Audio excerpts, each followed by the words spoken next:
Hello મિત્રો, કેમ છો? હું છું ગોહેલ રોશની. સ્વાગત છે તમારું ઉર્વશી બ્યુટી પાર્લરના મિની વ્લોગમાં. તો જો તમે આજે આપણે મંદિરે આવ્યા છીએ, નડાબેટથી ને રિટર્ન આવતા હતા ત્યારે અહીંયા આવ્યા છીએ.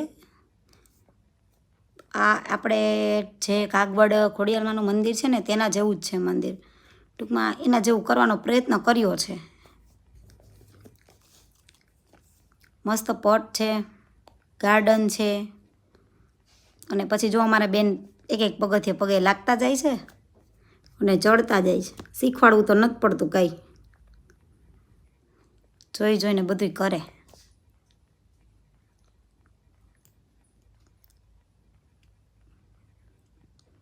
પછી મેં કીધું તમને લોકોને દર્શન કરાવી દઉં. પછી અમારા બેન ફરે છે અને આ બધા બેઠા બેઠા નિરીક્ષણ કરે છે કે કેવી રીતે કામ કરેલું છે એ.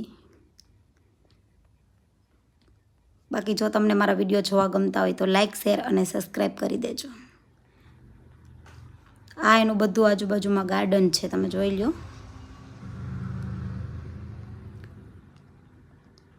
આપણે એક કાગવડ છે એ રીતે જ બનાવવાનો પ્રયત્ન કર્યો છે, ફૂલ ટૂંકમાં જગ્યાવાળું બધી કોર. પછી આપણે ત્યાંથી સીધા આપણે આવી ગયા જેસલમેરના કિલ્લામાં. જોઈ શકો છો મેં બધી આમાં પહેલાંની જૂની વસ્તુઓ રાખેલી છે, રાજા મહારાજાઓની. આનો હિંડોળો છે, મિરર છે, બધી વસ્તુ છે ટૂંકમાં આમાં. બહુ જૂનું અને બહુ મસ્ત વસ્તુ હતી બધી. સોફા જોઈ શકો છો તમે, ઘોડિયા છે નાના બાળકોના. આ રાજા મહારાજા વખતના પંખા છે.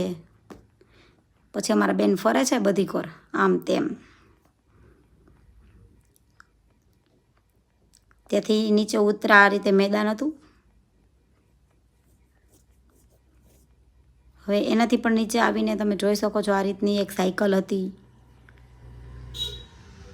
બાકી બધા દરવાજાનું એનું કામકાજ તમે જોઈ જ શકો છો. આ વાસણ છે, ઘંટી છે, આ બધા વાસણ છે જેમાં પહેલાંના રાજા મહારાજાઓનું જમવાનું બનતું હતું.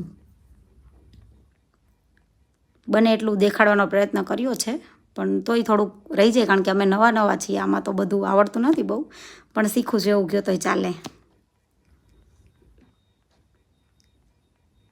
જોઈ શકો છો તમે કેવું દેખાય બધું. ફરી એકવાર કહું છું, જો તમને મારો વિડીયો જોવો ગમતો હોય તો લાઇક, શેર, સબસ્ક્રાઈબ કરી દેજો. અને કાંઈ પણ જાતનો ડાઉટ કે કોઈ પણ પ્રશ્ન હોય તો કોમેન્ટ જરૂર કરજો. જોઈ શકો છો તમે કેવું દેખાય બધું. તાળા છે પહેલાંના વખતના. Thank you.